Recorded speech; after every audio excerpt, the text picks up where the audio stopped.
So here's what you should have done if you were a Nazi and you wanted to win the war. You should have enslaved the Jews and the Gypsies and had them work, right?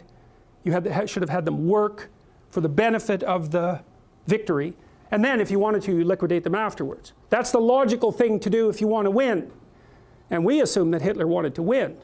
But that's not a very intelligent assumption. Why would you assume that? He wasn't exactly a good guy. So why should we assume that he was aiming at the good that he was promoting, even in his own terms, right? The glorious, everlasting Third Reich, right? That'll rule for 1,000 years and be a bastion of civilization and music, because that's the sort of thing he purported to be interested in. Well, so what do you do with the Jews and the Gypsies?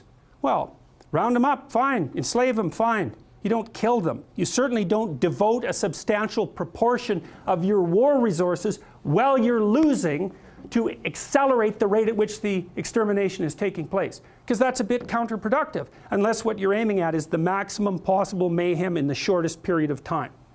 Well, so what happened as the Germans started to lose the war? Did Hitler lose faith in his own ability? No, he believed that the Germans had betrayed him with weakness, and so he was perfectly willing to accelerate the rate at which Germany was losing the war.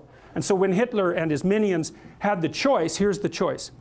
You can suspend your unnecessary demolition of people, win the damn war, and then pick it up afterwards. Or while you're losing, you can just accelerate the mayhem even though it's counterproductive. It's like, what'd they pick? Well, they picked to accelerate the mayhem. And so to me, there's an old psychoanalytic idea. I think this was derived by Jung. If you can't figure out what someone is doing or why, look at the outcome and infer the motivation. If it produces mayhem, perhaps it was aiming at mayhem. Now, you have to use that dictum carefully. If someone's irritating you, maybe it's because you're irritable and you should sort yourself out, but maybe it's because they're actually aiming at irritating you. And that's the actual motivation. So perhaps not, but it's another tool in your analytical armament. So, and so you see, well, and this is the thing about warfare that's so interesting about because you can attribute it to territoriality.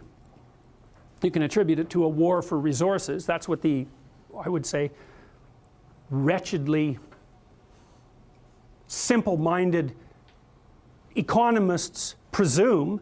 People fight over scarce resources. It's like, hey, we're a little bit more sophisticated than that. And first of all, what resources are you talking about? The bloody Inuit had nothing. They lived perfectly well. What did they have? Snow and seal blubber. People can live in unbelievably deprived conditions. And so the idea that there are natural resources that we fight over because there's a shortage of them is a pretty oversimplified view of human beings. It's like, well, why do people fight? Well, maybe they fight sometimes for good reasons, but very, very frequently they fight for bad reasons. And those bad reasons are personal as well as sociocultural and economic. If you were a Nazi prison guard, for example, whatever pathologies you were carrying around in your destructive little soul, whatever element of Cain was deeply embedded in you, had the opportunity to be manifest fully at every moment of your waking existence, right? You had these people who were completely beholden to you, with no rights whatsoever, to whom you could do whatever your evil little heart determined. Think, well, maybe that was a motivation for putting them there to begin with. And all the cover story about, well, we're trying to build the Third Reich and we're trying to stabilize the state and we're trying to do all these good things. Maybe that's just a cover story for the real motivation, which is nothing but what? The construction of death camps that killed 6 million people. How about that? And the obliteration of 120 million people on the planet, and the leaving of Europe in ruins. Maybe that was the motivation.